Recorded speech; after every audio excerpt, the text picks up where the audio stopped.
Welcome to this explainer. Today, we are going to completely shift your paradigm about what actually causes a natural disaster. We so often blame nature when catastrophe strikes, but the reality hidden in the data and the research tells a completely different and deeply human story. We're going to unpack the actual science of risk today, and I promise you, by the end of this, you will never look at a news report of a flood, a storm, or an earthquake the exact same way again. Here's our quick roadmap for today. We'll be looking at redefining disasters and risk, the roots of vulnerability, coping versus adapting, the real-world dimensions of risk, an amazing case study on the Garifuna women, and finally, how we can actually build a resilient future.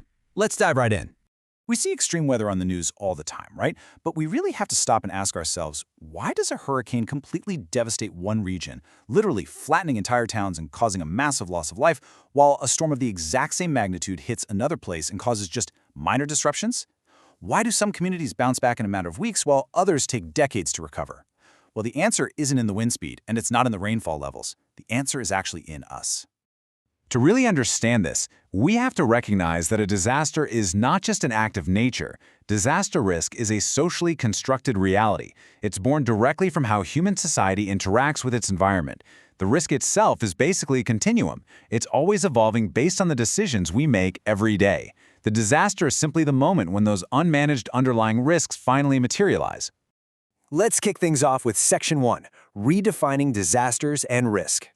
To truly grasp this concept, we need to break down the holy trinity of the disaster risk equation: hazard, exposure, and vulnerability. The first variable in our equation is the hazard. Now, this is the actual physical event. We're talking the storm, the flood, the drought, or the earthquake. Often, these are completely natural events that we have absolutely no control over. Though, it's worth pointing out that human intervention, like environmental degradation, can actually create new socio-natural hazards, like altering flood regimes or triggering a landslide. But on its own, a hazard is just a physical phenomenon. The second variable is exposure. This simply means having people, infrastructure, or economic resources physically sitting right in the path of that hazard. Think about it. If a massive magnitude 8 earthquake strikes an entirely uninhabited desert, well, it's an extreme hazard, but there is zero exposure, so there is no disaster risk. But because of population dynamics and our stubborn human tendency to build right on top of waterways and coastlines, we are increasingly settling in very hazardous areas. And that brings us to the final and honestly the most critical variable: vulnerability. This represents the weaknesses, the marginalization, or the total lack of resources that make those exposed elements likely to actually suffer harm. Vulnerability is extremely situation-specific. For instance, a population might be highly vulnerable to a drought, but completely insulated from a financial crisis. It is the most palpable, real-world manifestation of how society constructs its own risk. So here's the crucial takeaway. You can be exposed to a hazard without being vulnerable to it. Just imagine two different families living in the exact same dangerous floodplain. Both are equally exposed, right? But if one family has the wealth to build a reinforced home on stilts, they buy comprehensive insurance, and they have a car to evacuate early, they aren't highly vulnerable. The other family, lacking those financial means and social safety nets, is incredibly vulnerable.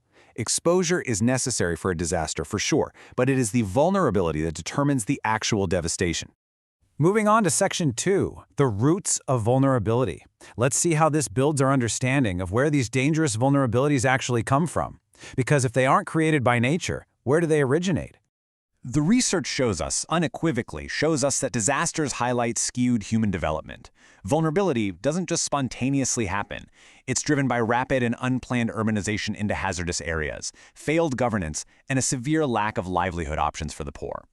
Think of this safe development paradox. Sometimes we'll build a massive levee to stop a river from flooding. But this structural defense creates a false sense of security, which just encourages more people to build homes in the floodplain. When that levee eventually breaches, and they often do, the resulting disaster is far worse than it ever would have been originally. We didn't solve the risk, we just masked it. Section 3, Coping versus Adapting. When societies face these escalating risks, they rely on two very different types of capacities to survive. And understanding the difference between these two is vital for our future. We really need to draw a hard line here between coping capacity and adaptive capacity. Coping involves ex post actions, meaning after the fact. It's how you react to and survive a hazard that is already hitting you. It's your basic emergency response. Adapting, however, is ex ante, meaning before the event even happens. It requires anticipating the risk and fundamentally transforming your structures, your behaviors, or your locations so that you don't have to suffer the hazard's worst impacts in the first place. Coping is about mere survival, adapting is about proactive transformation.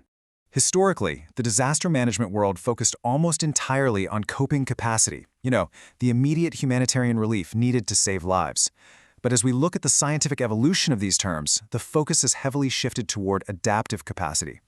We're finally realizing that if we only focus on coping, literally just repeatedly rebuilding the exact same flawed structures in the exact same spot after every single storm, we are trapped in an endless cycle of maladaptation. True resilience requires both immediate relief and long-term adaptation. Section 4. The Dimensions of Risk. Next, we look at the staggering real-world data that proves vulnerability is a human construct vastly differing across geographical and social lines. The contrast between these numbers is literally mind-blowing. Research shows that, on average, a similar percentage of people are physically exposed to hazards in low human development countries compared to high human development countries. It's roughly 11% versus 15%. Yet, check out the mortality rate. Countries with low human development suffer 53% of the deaths, compared to just 1% in highly developed nations. Wealth, education, health systems, and governance drastically alter the deadly impact of the exact same weather events. And the human toll goes way beyond just mortality.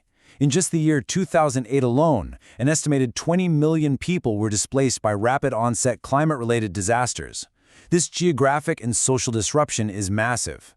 When individuals and communities lack the adaptive capacity to remain safely in their homes, they are violently uprooted, which sets off a horrific chain reaction. Because displacement is rarely just a simple relocation, it is often a secondary disaster all on its own. According to the impoverishment risks and reconstruction approach, displacement subjects people to 8 systemic traumas. People lose their land and their jobs. They face homelessness, severe marginalization, and food insecurity. Their health declines rapidly. They lose access to common property resources like water and forests. And finally, social disarticulation occurs, meaning the networks and the community bonds they heavily rely on for survival are completely severed. The disaster continues long after the storm passes. Section 5. Empowering the Garifuna women. I want to highlight this because vulnerable populations are not just helpless victims waiting around to be saved. They are active managers of their own risk, and recognizing their capacity is absolutely essential. The Garifuna women of Honduras are just a brilliant example of grassroots resilience in action. They carry multiple markers of vulnerability. They are marginalized by gender, by ethnicity, and by poverty in a hazard-prone developing country. Yet, after the absolute devastation of Hurricane Mitch back in 1998, they didn't just cope, they adapted. They organized their own emergency committee. They went out and bought safer land for relocation, they built seed and tool banks, revived traditional methods of soil conservation, and even created farmers markets. They literally transformed their community's vulnerability into incredible adaptive capacity. Which brings us to Section 6, Building a Resilient Future. So, what should you take away from this explainer when considering the future of our own local and global communities? How do we actually apply this science of risk? Moving forward, managing climate-related information and disaster risk requires a systemic approach at every single level of society. Businesses and governments absolutely must audit their models and policies to ensure they aren't inadvertently increasing vulnerability. We have to strictly identify principal risks through rigorous environmental due diligence, and most importantly, we must purposefully shift our desired outcomes from short-term coping, just, getting through the next season, to long-term adapting that fundamentally secures our future. We really have to remember the core lesson from all this research. The devastation of a natural disaster is usually the final, tragic result of unsustainable human decisions. It's the result of where we choose to build, who we choose to protect, and what inequalities we passively allow to persist in our societies. I'll leave you with this final thought to chew on as you look at your own city or town. Is the new development happening in your own backyard merely treating the hazard by pouring more concrete, or is it actually treating the vulnerability by empowering the people? The storms are inevitable, but the disasters, those are a choice. Thank you so much for joining me for this explainer, and stay curious.